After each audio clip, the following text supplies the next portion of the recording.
ኢንተርኔት ተጠቃሚዎች በትምህርትም ምክንያት ይሁን በተለያየ ኢንፎርሜሽን መሰብሰቢያ ምክንያት አንዳንድ ጊዜ መስመራችንን ስተን እስቲ ምን ይላሉ ብለን እዛ ውስጥ መግባት።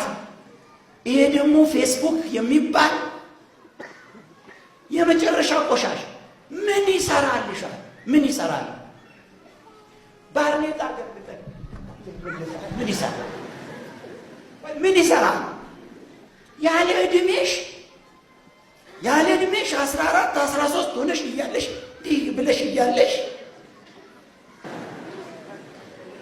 ዋይ ለምን? ምንድነው ዓላማው? እንደ እግዚአብሔር ሰው ቆይ፣ እንደ እግዚአብሔር ሰው ምንድነው ይሄ ዓላማው? ፕሮፋይል ደግሞ ስትጽፉ አቤት ውሸት! በጌታ በኢየሱስ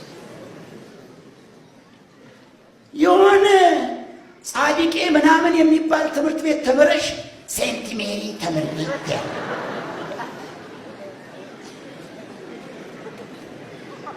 ታይፕ ትምህርት ቤት ያልገባሽው ምናምን ዲኤችኤፍ ኮምፒውተር ኢንጂነሪንግ ቢኤ ዲግሪ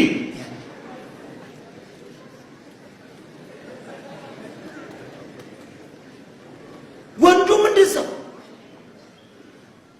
ይሁሉ ምንን ለማነሳሳት ፈልጉ እንዲህ ይመስላል። ይህን ማነሳሳት እግዚአብሔር ለተናገረልን ለዚህ ትልቅ ትልቅ ትልቅ ዓላማ እንቅፋት ነውና በጌታ በኢየሱስ